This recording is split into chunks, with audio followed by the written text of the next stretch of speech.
Now, yesterday, Adam Kaplan from InsideTheBirds.com, Andrew DiCecco today. Jeff Mosher will be on Mondays as we have the InsideTheBirds.com football at 4 here on the Sports Bash. Andrew DiCecco joins us now to talk a little NFL, a little football, to get us ready for a happy hour Friday. Andrew, welcome back, bud. What's going on? Hey, what's going on, fellas? Good to be with you. Yeah, man. We got a lot of interesting stuff to dive into today based on what Adam said yesterday during this segment, and we want to get some of your thoughts on this as well. I know we talked a little bit about this earlier in the week, but some of the stuff that he had to say about, let's start with Jason Peters and that whole thing. You know, he had said he asked somebody in the organization, hey, be straight with me here. Who will be the starting left tackle? And he said the source didn't have an answer to that, but he felt pretty strongly that if they have interest in Peters, it means that they don't really believe in Andre Dillard. And I want to try to get your opinion on, do you feel that that's the case, that they just simply don't trust Andre Dillard at this point? Not whether or not he can play or that he can turn into a good left tackle. Do you think that the Eagles simply don't trust Andre Dillard right now? And does that message mean that they think they're a Super Bowl contender and that bringing in a veteran like Peters gets them closer to that?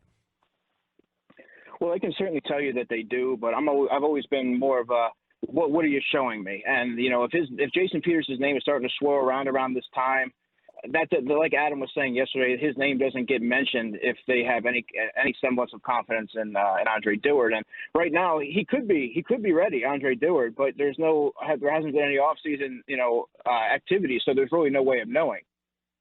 So Jason Peters at this point at 39, he had said that he thinks he can play into his 40s. Do you think that any chance that the Eagles would bring him back on a multi-year deal and hold back Dillard for multiple years? Like, if it comes down to, I'll only play if it's like they might want Jason back for one more year, but do you see him coming back on a multi-year deal? Not on a multi-year deal. It's really hard to kind of commit to an extra 2 years of Jason Peters when you traded up to get Dillard. So I think that kind of like what I was talking about earlier in the week is, I've always been a proponent and let your young players play. You trusted your draft team and to make this pick in Andre Dillard. You invested significant draft capital in bringing him in. I think you really need to move forward with him. And if you do bring in Jason Peters, obviously he said that he's only coming on board with the intention of starting. I think that you can only commit to 1 year for him. I'm very interested to hear about your thoughts on Andre Dillard. Do you think the right tackle game last year factors into the equation when they think about the future of Andre Dillard? I think so, but like we were saying, when he played on the left side, he showed signs of he showed signs of making strides as a rookie. He struggled on the right side, but there's a lot to like from Andre Dillard from what you saw. He didn't have that much opportunity to play. But I think that obviously, like Adam was saying, and like I've been saying, is he needed to get stronger. He needed to get bigger. He needed to get more physical. He did get into a fight in training camp. That's something that you like to see. But he needed to add some size, get stronger, and able to kind of hold that left side down moving forward. So here's the one, when you look at it right now, you've got that left tackle spot. Right now it's Dillard because Peters is not signed. Isaac Seumalo, Jason Kelce, who did come out and said it's hard to imagine playing without Jason Peters. He said that just yesterday. With the irony in all this is that he comes out and says that yesterday when Peters' name is kind of firmly in the mix. Then, of course, you have Brandon Brooks and Lane Johnson. So that offensive line right there, are they better with Andre Dillard playing left tackle, or are they better with Jason Peters playing left tackle? Because the rest of the unit is the same as it's been for essentially the last two seasons. Mm-hmm.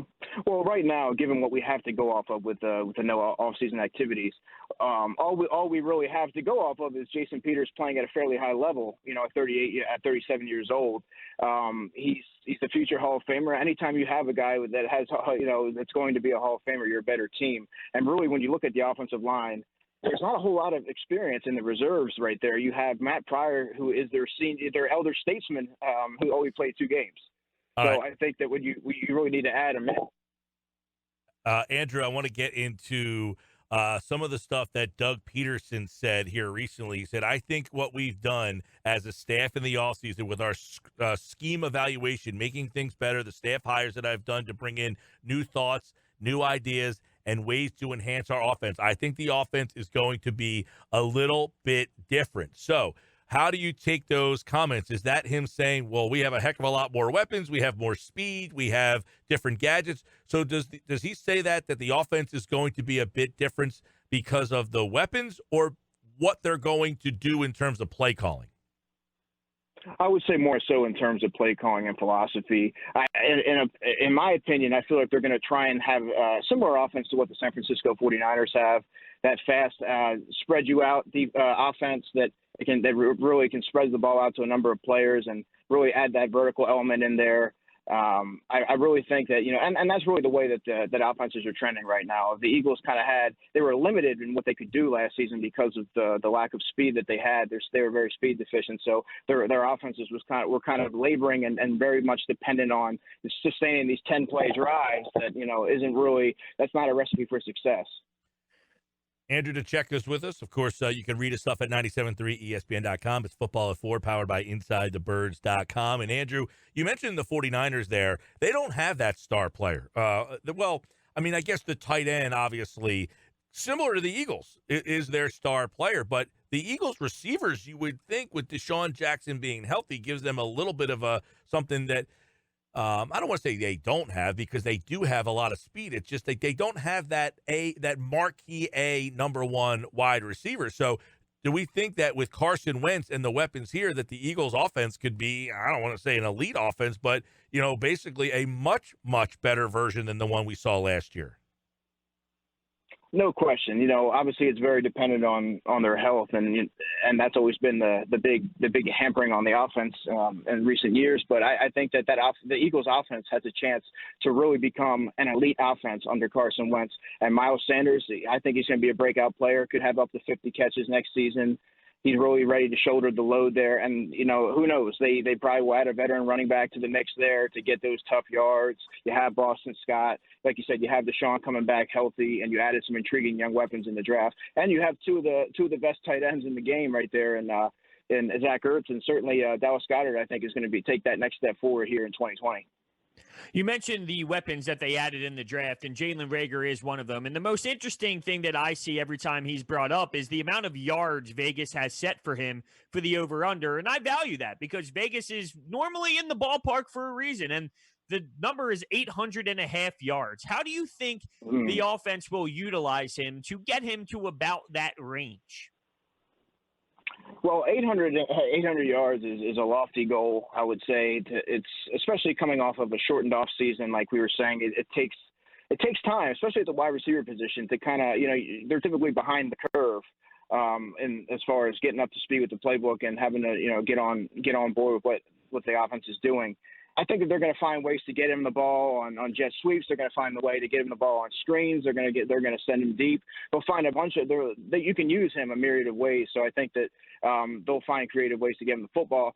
I would say more so around the 600 yard mark would be more realistic in my opinion. So let me ask you, Andrew, which of the other guys, Hightower, Quez, Watkins, or other, which of the lesser-known guys maybe excites you the most that people don't think are going to add much to this offense, but you think might actually bring something to the table? John Hightower for me. I had a chance to watch John at the East-West Shrine Bowl. Started off the early in the week. He had, I believe it was 3 drops in the first practice. He was a guy I went in there really excited to see, and I was like, oh man, he's not off to a great start. But he really rebounded as the week went on. He separated from every corner that was there. He tracked the ball well, which is something I didn't necessarily see from him on film. He tracked the ball a lot better than I saw. And he runs really good routes. He only played 2 years at Boise State. He spent his first 2 years at junior college, Hines Community College, and he was remarkably productive there. But in Boise State as a senior, he ended his senior season, I believe, with 18.5 yards per catch. And he's also we talked about special teams earlier in the week, and he's a guy that made an impact as a kick return on special teams. So I certainly think he can be a factor there. Keeping it with the wide receivers, Alshon Jeffery obviously will not start the season with the team. What happens if J.J. Arcega-Whiteside finally takes that step in his career where he's having a decent season and then Alshon Jeffery returns? How do you think the Eagles will now utilize him? Well, to your first point, I actually do think that J.J. Arcega-Whiteside will turn the corner in the second season. You know, you heard the interview that he had on that 100 Grounders podcast, and kind of the pain that he was playing through, coupled with, you know, learning the offense as a rookie is never an easy task. But so I think he should be fine with the second year in the system. You know, you're bringing Alshon back after, you know, if say he does start on PUP, which I think he will. You're going to have to kind of integrate him slowly into the offense, but it's kind of hard to take JJ out if what I'm thinking is if he's going to be playing well and the offense is gelling. I think Alshon will certainly have a role, probably as a red zone target, but, you know, in a perfect world, the Eagles have JJ and they have Jalen Reagor and you have Deshaun as your top three guys. All right, Sports Bash Live, 97.3 ESPN. Andrew DiCecco, Football at 4, powered by InsideTheBirds.com. Let's take a look at, the one interesting thing. I want to go back to Hightower real fast because he's at Boise State and a guy that was a fifth-round pick now. And then Watkins, I really want to go back to both those guys because Watkins was a guy the Eagles said they would have felt comfortable taking in the fifth round. And I wonder what was it, that about him that fell to the sixth round? Because you mentioned Hightower and you were excited about him. I'm kind of intrigued by Watkins as when I look around the league and I see these speed guys, these smaller guys, and they get used in such a variety of ways. Like Hightower, I think is a more, I don't want to say polished, but kind of has that wide receiver look about him, whereas Watkins is kind of becoming like the new look wide receiver. I'm kind of intrigued. Do you think he has a role? I know the other day you didn't have him making the team, but if he does make the team, does he have a role that is an exciting role? Well, I think it could ultimately come down to him versus Marquise Goodwin as far as that six wide receiver spot. And I think it'll ultimately go to Goodwin. The reason why I think Quez Watkins slipped a little bit in the draft is that he's still far from – he hasn't quite scratched the surface of what he can be. He's still a little bit of a raw prospect. He ran the third fastest 40 time at the NFL Combine. And so he does have that downfield element. He needs to get a little bit stronger and a little bit bigger. But I think, being around the program for his season, which I actually don't know that he makes the 53-man roster. But I think, getting him in the system, getting him in the NFL weight training program, and I think that he can be a prominent piece to the offense moving forward. But I don't necessarily know that he's ready yet in 2020. Yeah, and I look strictly at that speed element that they talked about. Can you run? Are you healthy? Do you love the game? And he was, I think, correct me if I'm wrong, had the second fastest 40 time. That's why I'm talking about how intrigued I am about using him on jet sweeps and all the stuff that you hear now when, I don't want to say gadget players, but when you hear about a receiver who maybe is a little bit raw and needs to just manufacture touches, that guy intrigues me in that role. Yeah, definitely. I mean, and he does have some work to do as far as a route runner and learning the finer nuances of the position. But the talent level is there. Like you said, I believe he was the third fastest 40-yard dash at the NFL Combine. There's something to be said for that, which is exactly why you hear a lot of excitement when the Eagles got him. But I mean, he does have a little bit of work to do. But like I was saying, I do see him being a piece of the offense. I just don't necessarily know if he's ready to be that piece in year one. On the latest Inside the Birds, I know Adam mentioned Bailey, the wide receiver from Morgan State, who was an undrafted wide receiver. What are your thoughts on him? Do you think he has a possibility of raising some eyebrows? I think so, but it's very crowded at position. The Eagles have actually, you look at Manasseh Bailey, and they got him from Morgan State. The Eagles have found, I believe it was Josh Andrews, an offensive lineman who went undrafted a few years ago. We lost Andrew there. I'm interested because you had mentioned, and I think we can get that bite from Adam Kaplan here and kind of play that bite to see exactly what he was talking about. And, there's a situation where at wide receiver, you have, as Andrew was getting into, a very, very deep group of guys. But here's what Adam Kaplan said on the Inside the Birds podcast. I want to give you a sleeper. He won't make the team because well, theoretically he could if they had an off season. But there's a kid named Manasseh Bailey from Morgan State who they signed. They gave some money to. This kid can flat out bleeping fly, and he's not small. So he's from Morgan State. They got some good information on this kid. I don't quite know how I never heard of him. I did a little digging here. This kid could run, and he's not small. But as you correctly said, this year it's going to be even harder for an undrafted free agent to make it at receiver. But for practice squad possibility, absolutely. If this kid could flat out run, he's not small. So there you go. You heard Adam Kaplan there, and you heard what Andrew was saying. And Andrew, he said, I didn't know much about him.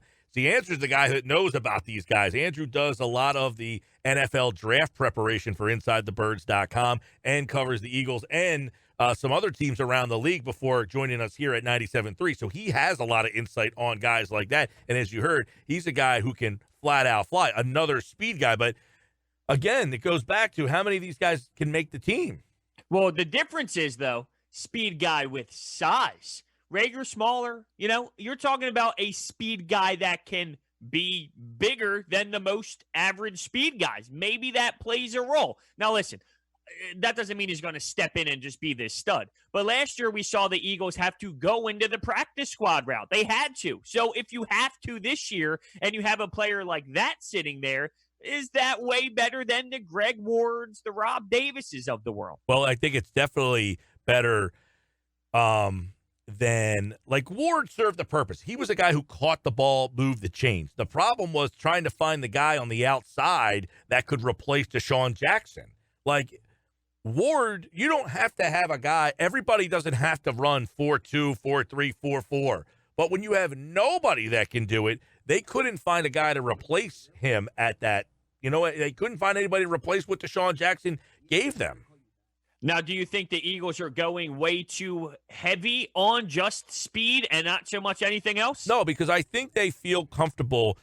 I know people say Deshaun Jackson and whether or not he's going to be healthy or not. They're anticipating him being healthy. And if he's not, now we brought in 5 guys who can do what he does. Whereas last year, if Deshaun Jackson gets hurt, we got nobody that does what he does. Now we have J.J. Arcega-Whiteside, and if he ends up not really working out, well, we have a couple of other guys who do, so they have now kind of made their depth chart more congruent to what they have at the top of the depth chart. You know what I'm saying? Absolutely. So we just played, Andrew, the bite that Adam talked about Bailey on Inside the Birds podcast, and he talked about, here's this sleeper guy, but he's a big guy who can run, but he said, I don't think he's going to make the team, but it just shows, I think the Eagles did a good job in the offseason of stockpiling behind their starters or their anticipated starters so that, like last year, when Jackson got hurt, they were ill-prepared to fill his role. They had nobody. Now if Jackson gets hurt, they have a bunch of guys that they can plug in who do similar things or have similar skill set. Yeah, and a quick note on Manasseh Bailey. He is a burner, and if you look at where he came from Morgan State. The Eagles actually have a history of a brief history of finding talent from Morgan State. If you remember, a few years ago, they found Josh Andrews, an undrafted offensive lineman. He stuck around for a little bit with the Eagles, and then I think he went on to the Minnesota Vikings. But that's a testament to the Eagles scouting department. There always seems to be at least 1 or 2 undrafted players that are in the running to make a roster spot. You look at Nate Herbig last year. You look at some of the guys like Luke Juriga this year. We talked about Elijah Riley. And as I understand, they really like this undrafted class. So I think that that's a testament to the scouting department and bringing in guys that can compete for roster spots. Yeah, because last year, like we said, when Deshaun gets hurt, they didn't have anybody. Now, if Deshaun gets hurt, all right, we've had a bunch of guys here that are speed guys that can do those kind of things. If JJ starts and he doesn't play well, all right, we have a couple other guys. Like Greg Ward last year, he caught the ball. That was something that this team really struggled with. He just didn't have the speed. So, okay, you filled a role of catching the ball, but you still didn't fill what Jackson did, and that's why this offense was so limited. But it seems that now they have a lot of depth. And I want to ask you about Marquise Goodwin and whether or not, I mean, he's another speed guy. Do you think he is a definitive making this team? Well, I had a conversation with some family that live out in San Francisco that have season tickets. They go to all the Niners games. And I said, what can you tell me about Marquise Goodwin? Obviously, he's got world-class speed, but his biggest issue has been staying on the field. It's been limiting his production. I believe he only had 10 catches last season. So with Marquise Goodwin, he's very small. He's very small, but he does have that track speed. And like we were saying, you know, but beyond Deshaun Jackson, if Alshon starts the season on PUP, there's no veteran presence there. Where's the veteran wide receiver beyond him? And I think that he almost needs to. He got him for nothing, but there's enough speed there, and he's been productive enough that I think that kind of warrants the roster spot alone. Yeah, I know that. I think, and it's a shame that we don't have these mini camps because there's so many young guys that would have been a part of this that we would have got some good intel on from yourself and Jeff and Adam that really would have been cool to kind of find out. And you wonder what kind of impact some of these guys will have because there's no, especially like the skill position players, because there being no on-field mini camp stuff, the rookie stuff, because the Eagles would have had a rookie camp going on, and you would have had John Hightower and Quez Watkins and Bailey and these guys that we're kind of talking about out there right now. Yeah, that's been one of the biggest kind of curveballs thrown into the offseason is, you know, first of all, there's a lot of very there's a lot of talented players that didn't get drafted that are still unsigned because normally they would have been rookie minicamp invites, tryout players, but they haven't gotten that opportunity, obviously, because there isn't any. And as far as the guys that have been signed as undrafted players, well, they're behind the eight ball. They were behind the eight ball anyway, but now essentially it's kind of highlighted even more so because they need every rep to be able to make an impression on the coaching staff, which they're not going to have. And you have to temper expectations as far as the rookie wide receivers because this is supposed to be they're learning, you know, they're kind of classroom sessions here when they're really kind of getting integrated to the offense, and now they're deprived of that. All right, weekend is here. Of course, Andrew DiCecco, Football at 4, powered by InsideTheBirds.com. Check out those guys over there. And, of course, Andrew, you can read more at 973ESPN.com.